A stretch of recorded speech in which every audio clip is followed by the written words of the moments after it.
A company is using AI to remove racist language in property descriptions. A record high of new construction homes were for sale in the third quarter.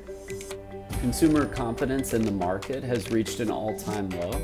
And the market is seeing a record low share of first-time home buyers. Here are your top 4 stories in real estate this week. Seattle-based real estate firm 𝗀𝗟𝗃 is using Amazon Web Services to develop an AI-powered program. The program's purpose is to help homeowners identify and remove racist language in their property title documents. Justin, it's 2022. Is racist language still found in a lot of real estate documents? Unfortunately, yes. Racist language has been used in racially restrictive covenants that still exist today, saying who can buy, sell, or live in a property based on their race. Even with the Fair Housing Act of 1968, over 50 years ago, many of these documents with that language still exist despite its unenforceability. Okay, so how is artificial intelligence supposed to help? Well, the hope is that the use of AI will help identify and locate the language in these documents and then give homeowners the next steps for requesting changes with their local recording office.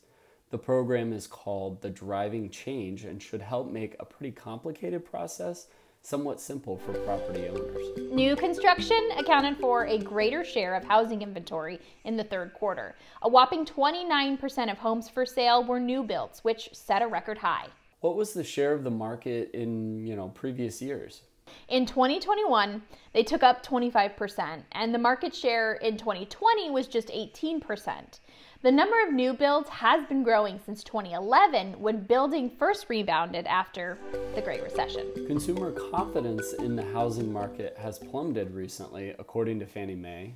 Home buyers and sellers haven't been this pessimistic about the market in the last 11 years. Wow. So how do they measure that?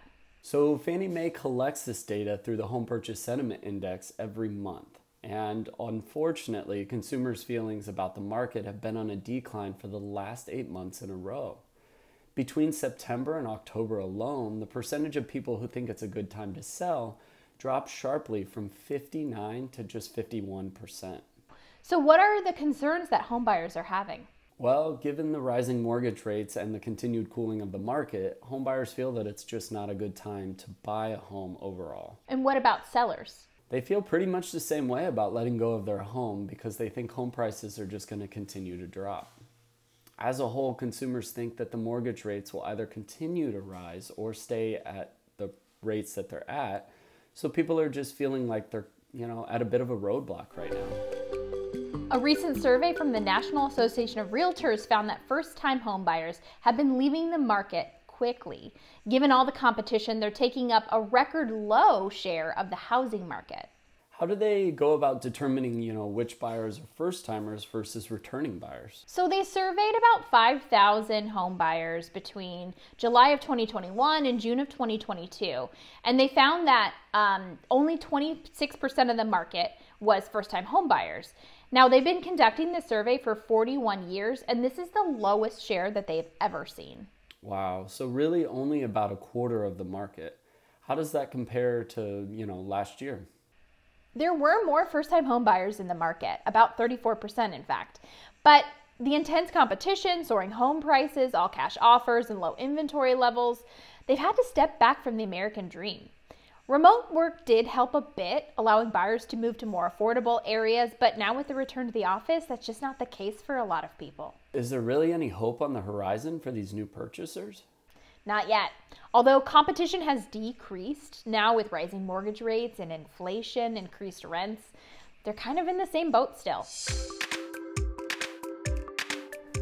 That's it for 4 stories this week, but the news doesn't stop here.